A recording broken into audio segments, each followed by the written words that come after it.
Nous avons entendu l'appel de Dieu. Nous avons entendu le cri de la terre. Nous avons entendu la clameur des pauvres.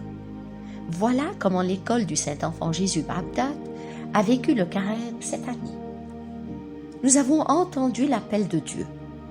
En plus des journées spirituelles organisées pour parents, professeurs et élèves, chaque semaine, une méditation et une prière nous invitaient à vivre le carême dans sa dimension spirituelle, c'est-à-dire comme une rencontre personnelle avec le Seigneur qui veut nous parler, nous rappeler qu'il est miséricorde, toucher nos cœurs meurtris, nous guérir corps et âme, changer nos regards et attitudes, afin que nous soyons des fils et des témoins de son amour.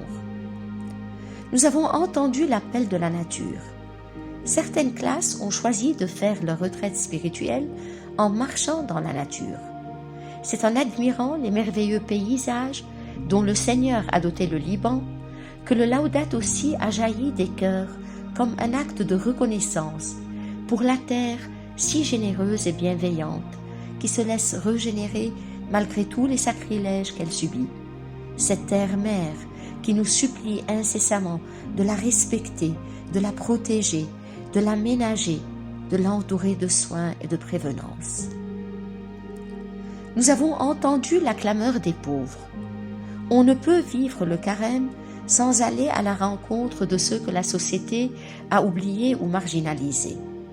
Leur offrir, ne serait-ce que pour quelques heures, des oasis de joie et de tendresse, un rien de sollicitude et d'égard, pour leur rappeler qu'ils sont eux aussi précieux et aimés. Mus par le souffle de la charité fraternelle, nos élèves se sont distribués pour être la présence de l'amour.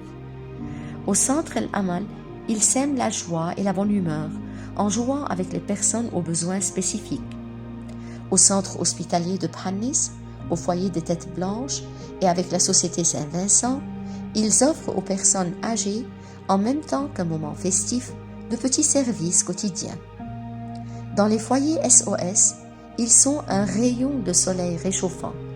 Enfin, au sein de l'école même, ils accueillent avec beaucoup d'affection des enfants de toute nationalité venus de milieux défavorisés.